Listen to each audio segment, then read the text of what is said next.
दोस्तों, आज का जो हमारा टॉपिक है वो है डीसी जनरेटर। डीसी जनरेटर मतलब डायरेक्ट करंट जनरेटर।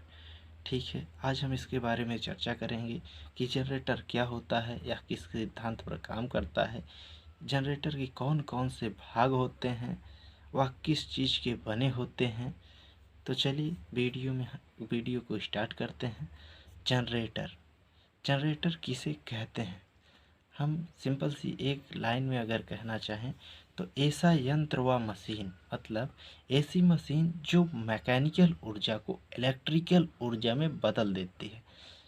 मतलब ऐसी यंत्र या मशीन जो मैकेनिकल ऊर्जा को इलेक्ट्रिकल ऊर्जा में बदल देती है उसे जनरेटर कहते हैं।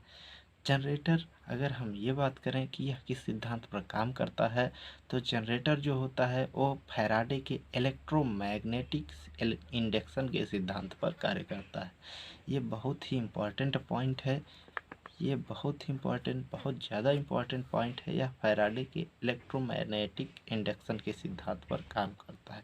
अगर हम बात करें डीसी जनरेटर के भाग के बारे में, तो इसके बहुत सारे भाग होते हैं, जैसे योक अथवा बॉडी, इसे जिसको हम बॉडी कहते हैं, योक उसे कहते हैं। दूसरा होता है armature, field pole, commutator, brush, end cover, wearing.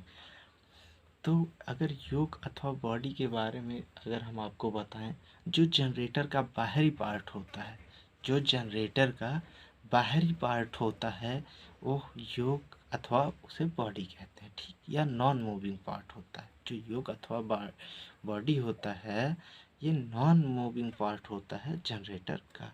और आर्मेचर, आर्मेचर क्या होता है? आर्मेचर अंदर जो मूविंग पार्ट होता है जनरेटर का, जो मूविंग पार्ट होता है उसे आर्मेचर कहते हैं। और फील्ड पोल जो होता है ये अंदर का पार्ट है। कहने का मतलब जनरेटर के अंदर के पार्ट को हम फील्ड पोल कहते हैं। फिर आ जाता है कम्यूटेटर। कम्यूटेटर का डीसी जनरेटर में बहुत बड़ा रोल होता है, क्योंकि यही जो है वो मैकेनिकल ऊर्जा को इलेक्ट्रिकल ऊर्जा में बदलने का काम करता है।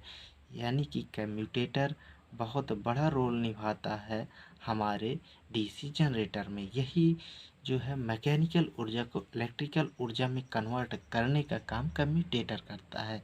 और इसमें ब्रश लगे होते हैं। ठीक, और इसका एक भाग और होता है जिसे हम इंड कवर कहते हैं। कहने का मतलब डीसी जनरेटर का जो लास्ट में जो कवर लगती है, इंड कवर उसे बोलते हैं।